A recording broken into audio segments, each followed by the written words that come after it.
ছাত্ৰ-ছাত্ৰীসকল আজি অখণ্ড সংখ্যা পাঠৰ অনুশীলনী 1.1 প্ৰশ্নসমূহ সমাধান কৰিম। এতিয়া প্ৰথম প্ৰশ্নটো আছে 5 আৰু বিয়োগ 13ৰ মাজত কিমানটা অখণ্ড সংখ্যা আছে? 5 আৰু বিয়োগ 13ৰ মাজত কিমানটা অখণ্ড সংখ্যা আছে উলিয়াবলৈ কৈছে। 5 আৰু বিয়োগ 13ৰ মাজত 17টা অখণ্ড সংখ্যা আছে। যদি 1 নম্বৰৰ কাৰণে আহে এই প্ৰশ্নটো তেতিয়া আনসাৰটো 17টা অখণ্ড সংখ্যা আছে বুলি লিখি দিলে হ'ব। যদি নম্বৰটো বেছি থাকে বা সংখ্যা ৰেখাত দেখাবলৈ কয় তেতিয়া আমি এনেকে দেখাব লাগিব। এতিয়া সংখ্যা ৰেখাডাল এডাল হয়নে? শূন্যৰ পৰা সোঁফালে ধনাত্মক অখণ্ড সংখ্যাবিলাক থাকে আৰু বাওঁফালে ঋণাত্মক অখণ্ড সংখ্যাবিলাক থাকে। সোঁফালে আমি যিমান গৈ থাকিম কি হ'ব? সংখ্যাবোৰ ডাঙৰ হৈ গৈ থাকিব আৰু বাওঁফালে গ'লে সৰু হৈ গৈ থাকিব। এইবোৰ কথা আমি পাই আহিছো হয়নে নহয়? এতিয়া আমাক দিছে 5 আৰু বিয়োগ 13। 5টো এটো হয়নে? 5 আৰু বিয়োগ 13 ইয়াৰ মাজত অখণ্ড সংখ্যা কেইটা আছে আমি কাউন্ট কৰিলে পাই যাম। কেইটা আছে? 1 2 3 4 5 6 7 8 9 10 11 12 13 14 15 16 17টা। গতিকে 5 আৰু বিয়োগ 13ৰ মাজত অখণ্ড সংখ্যা কেইটা আছে? 17টা। যদি 1 নম্বৰ আহে 17টা বুলি লিখি দিলে হ'ল, আৰু যদি সংখ্যা ৰেখাত দেখাবলৈ হয় তেতিয়া এনেকে কৰি দিবা। ঠিক আছে? ইয়াৰ পিছৰ প্ৰশ্নটো আছে 13 আৰু বিয়োগ 13ৰ মাজত আটাইতকৈ ডাঙৰ আৰু আটাইতকৈ সৰু অখণ্ড সংখ্যা দুটা লিখা। 13 আৰু বিয়োগ 13ৰ মাজত আটাইতকৈ ডাঙৰ আৰু আটাইতকৈ সৰু অখণ্ড সংখ্যা দুটা লিখিবলৈ কৈছে। এতিয়া মই সংখ্যা ৰেখাডালটো দেখাই দিছো। 13 আৰু বিয়োগ 13। বিয়োগ 13টো এইটো হয়নে? ইয়াৰ পিছত আগত আমি কি পাম? বিয়োগ 12, অৰ্থাৎ আটাইতকৈ সৰুটো হ'ব বিয়োগ 12 আৰু আটাইতকৈ ডাঙৰটো কি হ'ব? এইখন এনেকে 6 7 8 এনেকে আমি গৈ থাকিলে 13 পাম। 13 আগত কি পাম? 12, অৰ্থাৎ আটাইতকৈ ডাঙৰটো কি হ'ব? 12 আৰু আটাইতকৈ সৰু অখণ্ড সংখ্যাটো হ'ব বিয়োগ 12। ঠিক আছে? এইটো হৈছে ইয়াৰ আনসাৰ। 3 নম্বৰ প্ৰশ্নটো আছে তলত দিয়া অখণ্ড সংখ্যাবোৰ সংখ্যা ৰেখাত বহুৱা। আমাক এই অখণ্ড সংখ্যাবিলাক সংখ্যা ৰেখাত বহুৱাই দেখাবলৈ কৈছে। প্ৰথমটো আছে বিয়োগ 6। এটা আমি যদি বিয়োগ 6টো অখণ্ড সংখ্যা ৰেখাত বহাও তেতিয়া সংখ্যা ৰেখাডাল এনেকৈ আঁকি ল'ব লাগিব। সংখ্যা ৰেখাডাল আঁকোতে খালি ইয়াৰ মাজত ডিষ্টেন্সটো সমান দিবা। ঠিক আছে? 0 বিয়োগ 1 বিয়োগ 2 বিয়োগ 3 বিয়োগ 4 বিয়োগ 5 বিয়োগ 6 হয়নে নহয়? মানে বিয়োগ 6টো ক'ত বহিব? ইয়াত। গতিকে এই সংখ্যা ৰেখাডালত বিয়োগ 6টো দেখাবলৈ হ'লে এনেকে আঁকি দিলে হ'ল। এইটো হৈছে বিয়োগ 6 সংখ্যা ৰেখাত উপস্থাপন। ইয়াৰ পিছত কি দিছে? 4 দিছে। সংখ্যা ৰেখাডাল এনেকে আঁকি ল'বা। 4টো ক'ত হ'ব? 0 1 2 3 4টো ইয়াত হ'ব। গতিকে এইটো 4 সংখ্যা ৰেখাত উপস্থাপন। ইয়াৰ পিছত আছে বিয়োগ 10। সংখ্যা ৰেখাডাল এনেকে আঁকি ল'বা। 0 বিয়োগ 1 বিয়োগ 2 বিয়োগ 3 বিয়োগ 4 বিয়োগ 5 বিয়োগ 6 বিয়োগ 7 বিয়োগ 8 বিয়োগ 9 বিয়োগ 10। বিয়োগ 10 অখণ্ড সংখ্যাটো ইয়াত হ'ব। ঠিক আছে? বাকী এই দুটা তোমালোকে নিজে কৰি চাবা। 5 আৰু বিয়োগ 1 এই দুটা নিজে কৰি চাবা। ইয়াৰ পিছত প্ৰশ্নটো আছে বিয়োগ 15তকৈ ডাঙৰ 5টা ঋণাত্মক অখণ্ড সংখ্যা লিখা। বিয়োগ 15তকৈ ডাঙৰ 5টা ঋণাত্মক অখণ্ড সংখ্যা লিখিবলৈ কৈছে। এতিয়া আমি যদি সংখ্যা ৰেখাত চাওঁ এইটো বিয়োগ 15, ইয়াতকৈ ডাঙৰ বুলি ক'লে আমি কোনফালে যাব লাগিব? সোঁফালে যাব লাগিব। ঋণাত্মক অখণ্ড সংখ্যা লিখিবলৈ কৈছে। গতিকে বিয়োগ 15তকৈ ডাঙৰ ইয়াৰ পৰা এই শূন্যৰ ভিতৰত যিকোনো 5টা লিখি দিলে হ'ল। হয়নে? মই লিখিছো বিয়োগ 14 বিয়োগ 13 বিয়োগ 12 বিয়োগ 11 বিয়োগ 10। 5টা কৈছে বিয়োগ 15তকৈ ডাঙৰ, গতিকে এই 5টা হ'ব। আৰু বেছি ক'লে এনেকে ইয়াৰ পৰা -9 বিয়োগ 9 বিয়োগ 8 বিয়োগ 7 এনেকে লিখি দিলে হ'ল। ঠিক আছে? ইয়াৰ পিছত 5 নম্বৰ প্ৰশ্নটো আছে সত্য নে অসত্য কোৱা। প্ৰথমটো দিছে ধনাত্মক অখণ্ড সংখ্যাবোৰক স্বাভাৱিক সংখ্যা বুলি কোৱা হয়। এইটো সত্য নে অসত্য? এইটো সত্য। স্বাভাৱিক সংখ্যা কোনবিলাক? 1ৰ পৰা আৰম্ভ হৈছে হয়নে নহয়? আৰু যিখিনি হৈছে ধনাত্মক অখণ্ড সংখ্যা, গতিকে ধনাত্মক অখণ্ড সংখ্যাবোৰক স্বাভাৱিক সংখ্যা বুলি কোৱা হয়। ঠিক আছে? এইটো সত্য। 1 নম্বৰটো লিখি দিবা সত্য। তাৰপিছত 2 নম্বৰ আছে আটাইবোৰ অখণ্ড সংখ্যাই পূৰ্ণ সংখ্যা এতিয়া আটাইবোৰ অখণ্ড সংখ্যাই পূৰ্ণ সংখ্যা হয় জানো অখণ্ড সংখ্যাত কি আছে ঋণাত্মক অখণ্ড সংখ্যাও আছে ধনাত্মক অখণ্ড সংখ্যাও আছে হয় না নহয় শূন্যও আছে কিন্তু পূৰ্ণ সংখ্যা কোনবিলাক পূৰ্ণ সংখ্যা সেইবিলাক শূন্যৰ পৰা আৰম্ভ হৈছে 0 1 2 3 এনেকে সংখ্যাবিলাকক পূৰ্ণ সংখ্যা বুলি কোৱা হয় অৰ্থাৎ শূন্য আৰু ধনাত্মক অখণ্ড সংখ্যাবিলাকক পূৰ্ণ সংখ্যা বুলি কোৱা হয় গতিকে এটো অসত্য আটাইবোৰ অখণ্ড সংখ্যাই পূৰ্ণ সংখ্যা নহয় এটো কি হ'ব অসত্য কাৰণ ঋণাত্মক সংখ্যাত পূৰ্ণ সংখ্যা নাই ঋণাত্মক সংখ্যাত পূৰ্ণ সংখ্যা নাই হয়নে বা ঋণাত্মক সংখ্যাবোৰ পূৰ্ণ সংখ্যা নহয় ঠিক আছে ইয়াৰ পিছত 3 নম্বৰ আছে সংখ্যা ৰেখাডাল শূন্যৰ দুইফালে অসীমলৈ বিস্তাৰিত এটো সত্য নে অসত্য সত্য সংখ্যা ৰেখাডালৰ শূন্যৰ পৰা দুইফালে অসীমলৈ বিস্তাৰিত অসীমলৈকে আছে আমি গণনা কৰি শেষ কৰিব নোৱাৰো হয় নহয় গতিকে এটো সত্য তাৰ পিছত আছে শূন্য আৰু ঋণাত্মক অখণ্ড সংখ্যাবোৰেৰে পূৰ্ণ সংখ্যাৰ থুপটো গঠিত শূন্য আৰু ঋণাত্মক অখণ্ড সংখ্যাবোৰে পূৰ্ণ সংখ্যাৰ থুপটো গঠিত এটো সত্য নে অসত্য এটো অসত্য কাৰণ ঋণাত্মক অখণ্ড সংখ্যাবোৰক পূৰ্ণ সংখ্যা বুলি কোৱা নহয় বা পূৰ্ণ সংখ্যাত ঋণাত্মক অখণ্ড সংখ্যা নাই কি আছে শূন্য আৰু ধনাত্মক অখণ্ড সংখ্যাহে আছে গতিকে এটো অসত্য এটো লিখি দিবা অসত্য কাৰণ শূন্য আৰু ধনাত্মক সংখ্যাবোৰে পূৰ্ণ সংখ্যা ঠিক আছে গতিকে এটো অসত্য ইয়াৰ পিছত কি আছে a + b অৰ্থাৎ a + b সমান যদি শূন্য হয় তেন্তে ইহঁতৰ এটা আনটোৰ যোগাত্মক বিপৰীত এটো সত্য 5 নম্বৰটো সত্য ঠিক আছে ইয়াৰ পিছত 6 নম্বৰ প্ৰশ্নটো আছে এজোৰ অখণ্ড সংখ্যা লিখা যাৰ প্ৰথমটো দিছে যোগফল বিয়োগ 3 এজোৰ অখণ্ড সংখ্যা লিখিবলৈ কৈছে যাৰ যোগফল দিছে বিয়োগ 3 কি হ'ব বিয়োগ 10 কাৰণ বিয়োগ 10 লগত যদি আমি 7 যোগ কৰো তেতিয়া আমি কি পাম বিয়োগ 3 ঠিক আছে 2 নম্বৰটো আছে বিয়োগফল বিয়োগ 5 অৰ্থাৎ আমি এজোৰ অখণ্ড সংখ্যা ক'ব লাগে যেটা বিয়োগ কৰিলে আমি বিয়োগফল কি পাম বিয়োগ 5 কি হ'ব বিয়োগ 10 আৰু বিয়োগ 5 আমি যদি বিয়োগ 10 ৰ পৰা বিয়োগ 5 বিয়োগ কৰো তেতিয়া আমি কি পাম বিয়োগ 10 টো বিয়োগ 10 হিচাপে থেকে যাব বিয়োগে বিয়োগে এটো যোগ হ'ব ডাঙৰ ডাঙৰ বিয়োগ আছে গতিকে কি হ'ব বিয়োগ 5 হয়নে সো সংখ্যাযোগ কি হ'ব বিয়োগ 10 আৰু বিয়োগ 5 তোমালোকে এনেকুৱা সংখ্যা আৰু চিন্তা কৰি চাবাচোন আৰু পাবা 3 নম্বৰটো আছে যোগফল 0 যোগফল 0 5 আৰু বিয়োগ 5 লব পাৰো 10 আৰু বিয়োগ 10 লব পাৰো হয়নে নহয় মই 5 আৰু বিয়োগ 5 লৈছো কাৰণ 5 ৰ লগত যদি আমি বিয়োগ 5 যোগ কৰো যোগে বিয়োগে এটো বিয়োগ হ'ব 5 ৰ পৰা 5 বিয়োগ কৰিলে আমি কি পাম 0 ঠিক আছে 4 নম্বৰ আছে বিয়োগফল 2 4 নম্বৰটো আছে বিয়োগফল 2 আমি মই সংখ্যাটো জোৰ ললো 10 আৰু 8 কাৰণ 10 ৰ পৰা 8 বিয়োগ কৰিলে আমি কি পাম 2 ঠিক তেনেকৈ কি লব পাৰা 6 আৰু 4 লব পাৰা 6 আৰু 4ও লব পাৰা 6 পৰা 4 বিয়োগ কৰিলে আমি কি পাম 2 ঠিক আছে ইয়াৰ পিছত 7 নম্বৰ প্ৰশ্নটো আছে এজোৰ ঋণাত্মক অখণ্ড সংখ্যা লিখা যাৰ বিয়োগফল 6 আগৰ কিতাত ঋণাত্মক ধনাত্মক উল্লেখ কৰি দিয়া নাছিলে কিন্তু এটোত উল্লেখ কৰি দিছে সংখ্যাটোত জোৰ ঋণাত্মক অখণ্ড সংখ্যাই হ'ব লাগিব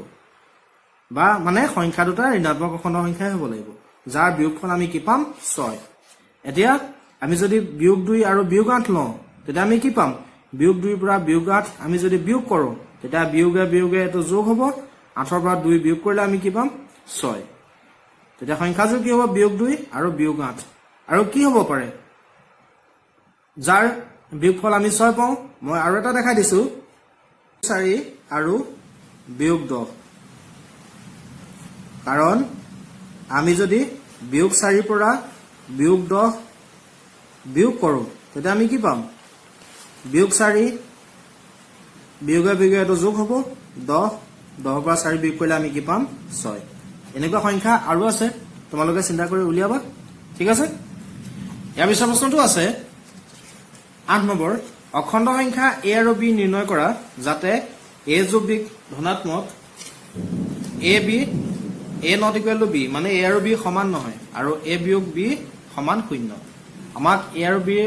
অখণ্ড সংখ্যা উলিয়াব কৈছে য'ত সংখ্যা দুটা যোগ কৰিলে আমি কি পাম ধনাত্মক সংখ্যা ঠিক আছে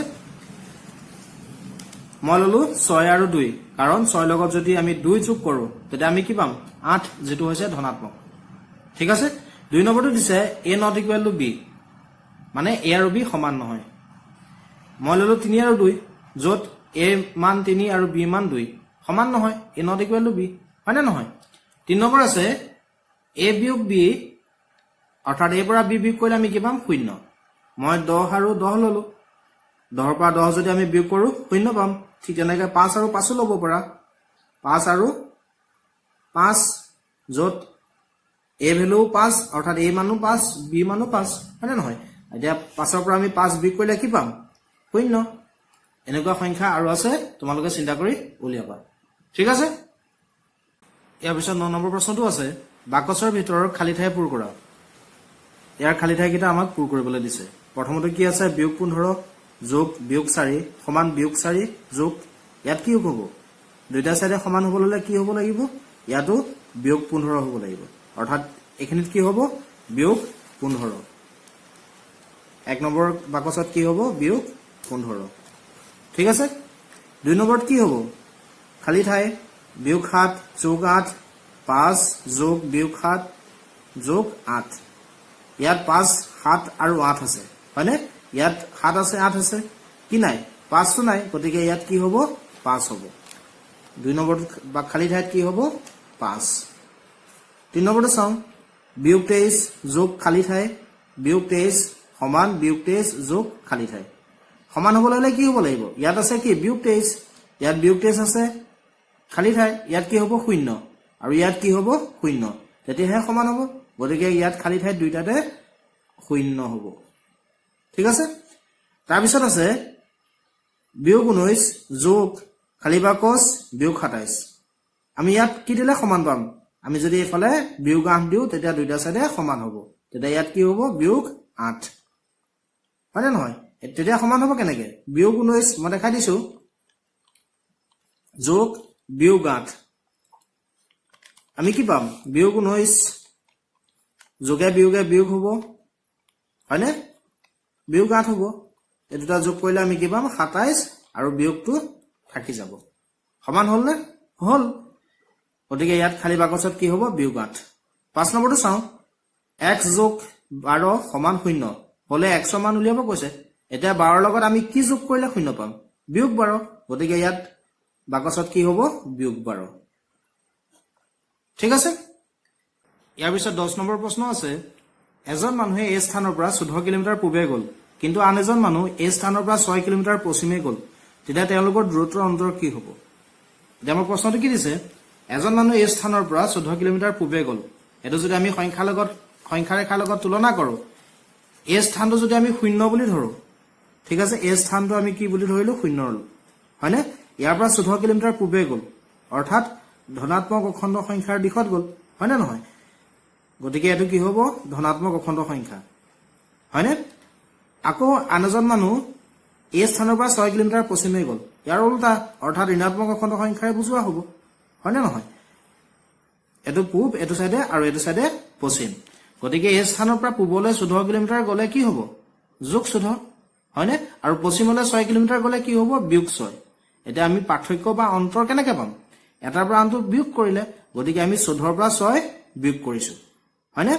বিয়োগে বিয়োগে এটো কি হ'ব যোগ 14 লগত 6 যোগ কৰিলে আমি কি পাম 20 গতিকে মানুহ দুজনৰ মাজত অন্তৰ কিমান হ'ব 20 কিলোমিটাৰ ঠিক আছে এটো হৈছে ইয়াৰ সলিউশন ইয়াৰ পিছৰ প্ৰশ্নটো আছে এজন মানুহৰ হাতত 35 টকা জমা আছে কিন্তু আন এজনৰ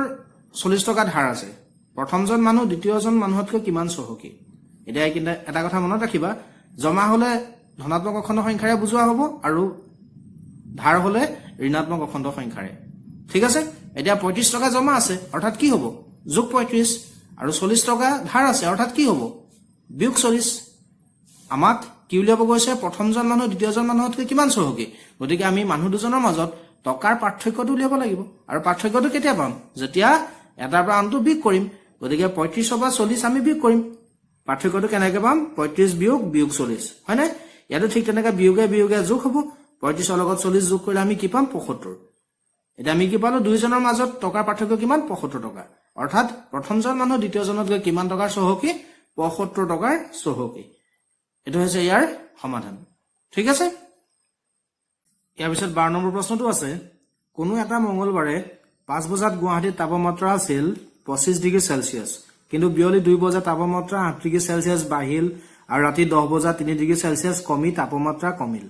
বুধবাৰে দুপৰীয়া 12 বজাৰ পিছত তাপমাত্ৰা পুনৰ 5 ডিগ্ৰী সেলসিয়াস বাঢ়িল এই সময়ত তাপমাত্ৰা কিমান হ'ল এতিয়া এখানে এটা কথা মনত ৰাখিবা তাপমাত্ৰা বা উষ্ণতা বাঢ়িলে ধনাত্মক অখণ্ড সংখ্যাৰে বুজোৱা হ'ব আৰু কমিলে কি হ'ব ঋণাত্মক অখণ্ড সংখ্যাৰে অৰ্থাৎ বাঢ়িলে যোগ হ'ব আৰু কমিলে বিয়োগ হ'ব ঠিক আছে এতিয়া আমাক প্ৰথম অৱস্থাত কি দিছে তাপমাত্ৰা 25 ডিগ্ৰী সেলসিয়াস যেটো আমি যোগ 25 অৰ্থাৎ ধনাত্মক অখণ্ড সংখ্যাৰে বুজাম ঠিক আছে তাৰ পিছত দিছে 2 বজাত তাপমাত্ৰা 8 ডিগ্ৰী সেলসিয়াস বাঢ়িল 2 বজাত বাঢ়িল 8 ডিগ্ৰী সেলসিয়াস অৰ্থাৎ কি হ'ব যোগ 8 বাঢ়িলে যোগ হ'ব হয় না নহয় তাবা 10 বজাত 3 ডিগ্ৰী সেলসিয়াস কমিল 10 বজাত কিমান কমিলে 3 ডিগ্ৰী সেলসিয়াস অৰ্থাৎ কি হ'ব কমিলে বিয়োগে বুজাম অৰ্থাৎ বিয়োগ 3 হ'ব হয়নে আকৌ বুধবাৰে দুপৰীয়া 12 বজাৰ পিছত তাপমাত্ৰা পুনৰ 5 ডিগ্ৰী সেলসিয়াস বাঢ়িল আকৌ 5 ডিগ্ৰী সেলসিয়াস বাঢ়িল 12 বজাত অৰ্থাৎ কি হ'ব যোগ 5 এতিয়া আমাক উলিয়াব দিছে এই সময়ত তাপমাত্ৰা কিমান হ'ল অৰ্থাৎ অন্তিম অৱস্থাৰ তাপমাত্ৰাটো উলিয়াব দিছে আৰু অন্তিম অৱস্থাৰ তাপমাত্ৰা কেনেকৈ পাম এই গোটেই কিটা যোগ কৰিলে গতিকে আমি 25 8 বিয়োগ 3 5 এই গোটেই কিটা যোগ কৰিছো ঠিক আছে এতিয়া যোগ কিটা একেলগে লিখা 25 8 5 আগত যোগ আছে গতিকে আমি গোটেই কিটা একেলগে লিখিছো যোগে বিয়োগে এটো কি হ'ব বিয়োগ 3 এই তিনটা যোগ কৰা 25 ৰ লগত 8 ৰ লগত 5 যোগ কৰিলে আমি পাম 38 আৰু 38 বা 3 বিয়োগ কৰিলে আমি কি পাম 35 অৰ্থাৎ অন্তিম অৱস্থাৰ তাপমাত্ৰা কিমান হ'ব 35 ডিগ্ৰী সেলসিয়াস এটো হৈছে ইয়াৰ সলিউশন ঠিক আছে ইয়াৰ পিছৰ প্ৰশ্ন আছে অনুৰাধাই বেংকত 3200 টকা জমা থলে আৰু পিছদিনা তাৰে 2540 টকা উলিয়াই আনিলে টকাখিনি উলিয়াই অনাৰ পাছত বেংকত অনুৰাধাৰ কিমান টকা জমা থাকিব এতিয়া এটো আমি অতি সহজে কৰিব পাৰো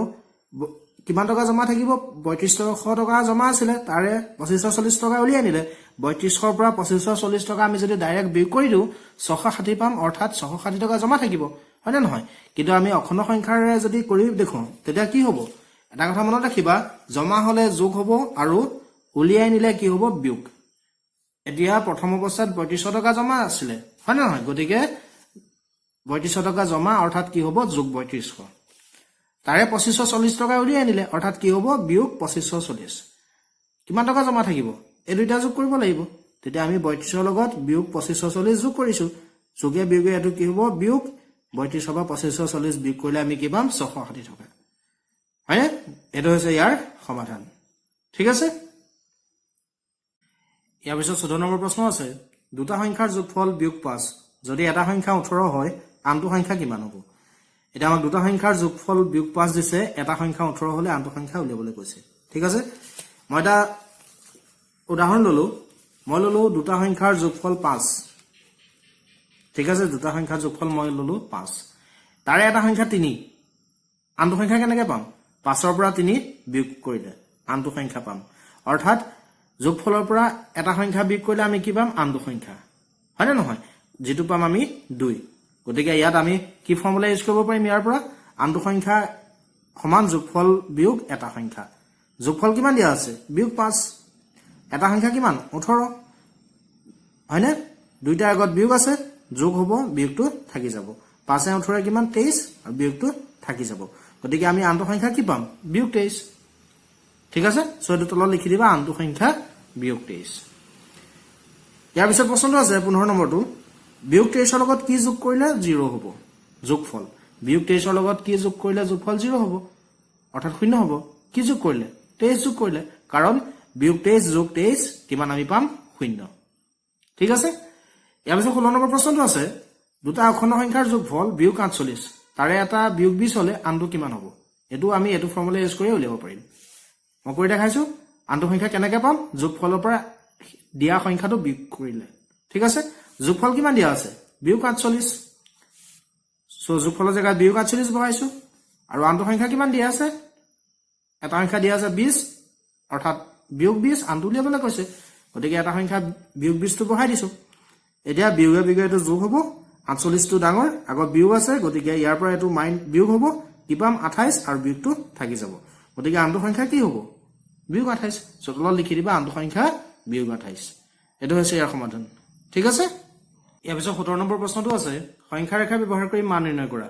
একেটাৰ সংখ্যা ৰেখা ব্যৱহাৰ কৰি মান উলিয়াবলৈ কৈছে এতিয়া এনে ধৰণৰ প্ৰশ্নত এটা কথা মনত ৰাখিবা যোগ হলে সংখ্যা ৰেখাত সোঁফালে যাব আৰু বিয়োগ হলে বাওঁফালে আহিব ঠিক আছে প্ৰথমটো কি আছে যোগ 5 বিয়োগ যোগ 3 হয়নে এতিয়া ইয়াৰ আমি যদি ব্ৰেকেট কিটা আঁতৰাই দিও তেতিয়া কি হ'ব যোগ 5 টো যোগ 5 এ থাকিব যোগে বিয়োগে এটা কি হ'ব বিয়োগ 3 অৰ্থাৎ 5 বিয়োগ 3 প্ৰথমটো আছে 5 যেটো যোগ গতিকে সংখ্যা ৰেখাত 0 ৰ পৰা সোঁহাতে 5 ঘৰ যাব 1 ঘৰ 2 ঘৰ 3 ঘৰ 4 ঘৰ 5 ঘৰ ইয়াত পাব ঠিক আছে তাৰ পৰা আছে বিয়োগ 3 অৰ্থাৎ বাওঁফালে 3 ঘৰ আহিব 1 ঘৰ 2 ঘৰ 3 ঘৰ কত কি হ'ব ইয়াত যেটো হৈছে যোগ 2 গতিকে আমি সংখ্যা ৰেখাত উপস্থাপন কৰিলে এনেকৈ হ'ব আৰু কি পাম যোগ 2 ঠিক আছে 2 নম্বৰটো তোমালোকে নিজে কৰি চাবা মই ইয়াত দেখাই দিছো প্ৰথম কি আছে যোগ 6 যোগ বিয়োগ 5 আমি ব্ৰেকেট কিটা আঁতৰালে কি হ'ব যোগ 6 যোগে বিয়োগে বিয়োগ 5 হয়নে সংখ্যা ৰেখাডাল এনেকৈ ড্ৰ কৰি লবা প্ৰথম 0 ৰ পৰা যোগ 6 আছে অৰ্থাৎ সোঁহাতে 6 ঘৰ আহিব ইয়াত পাব তাৰ পৰা বিয়োগ 5 আছে নহয় অৰ্থাৎ বাওঁহাতে 5 ঘৰ যাব বিপৰীতে 1 ঘৰ 2 ঘৰ 3 ঘৰ 4 ঘৰ 5 ঘৰ কত হ'ব ইয়াত অৰ্থাৎ আমি কি পাম 1 2 নম্বৰটো সমাধান এনেকৈ কৰিবা 3 নম্বৰটো আছে বিয়োগ 6 বিয়োগ যোগ 5 ইয়াতো ব্ৰেকেট আঁতৰাই লোৱা তেতিয়া আমি কি পাম বিয়োগ 6 টো বিয়োগ 6 থাকিব বিয়োগে যোগে এটো বিয়োগ হ'ব 5 ঠিক আছে সংখ্যা ৰেখাডাল এনেকৈ ড্ৰ কৰি লবা প্ৰথম কি আছে বিয়োগ 6 অৰ্থাৎ 0 ৰ পৰা বাওঁহাতে আহিব 0 ৰ পৰা বাওঁহাতে আহিব কে ঘৰ 6 ঘৰ 1 ঘৰ 2 ঘৰ 3 ঘৰ 4 ঘৰ 5 ঘৰ 6 ঘৰ ইয়াত পাব আকৌ বিয়োগ 5 অৰ্থাৎ আকৌ 5 ঘৰ এফালে আহিব 1 ঘৰ 2 ঘৰ 3 ঘৰ 4 ঘৰ 5 ঘৰ কত কি হ'ব ইয়াত যেটো হৈছে বিয়োগ 11 অৰ্থাৎ আমি এটো কি পাম বিয়োগ 11 ঠিক আছে 4 নম্বৰটো আছে বিয়োগ 8 যোগ বিয়োগ 3 এটো তোমালোকে ব্ৰেকেটটো আঁতৰাই নিজে কৰি চাবা বিয়োগ 8 যোগে বিয়োগে এটো বিয়োগ হ'ব 3 সংখ্যা ৰেখাডাল এনেকৈ ড্ৰ কৰি লবা প্ৰথম আছে বিয়োগ 8 অৰ্থাৎ 0 ৰ পৰা 8 ঘৰ বাওঁফালে আহিব 8 ঘৰ বাওঁফালে আহিলে কত আহিব ইয়াত আহিব আকৌ 3 ঘৰ বিয়োগ আছে অৰ্থাৎ আকৌ 3 ঘৰ ইফালে আহিব বাওঁহাতে 1 ঘৰ 2 ঘৰ 3 ঘৰ কত পাম আমি বিয়োগ 11 এটো উত্তৰ আমি কি পাম বিয়োগ 11 এটো তোমালোকে এনেকৈ একেটাৰ হেল্প লৈ কৰি চাবা আজি মই এইখিনি কোৱেশ্চন ডিসকাস কৰিলো ভিডিওটো চাই কেনে পালা মোক কমেন্ট কৰি জনাবা ভিডিওটো লাইক কৰিবা লিংকটো ফ্ৰেণ্ডছৰ লগত শ্বেয়াৰ কৰিবা আৰু যদি আজি চেনেলটো প্ৰথম আহিছা চেনেলটো সাবস্ক্ৰাইব কৰিবা যাতে মই ভিডিওলৈ পোনপটীয়াকৈ পাই যোৱা সো আজিলৈ আহো বাই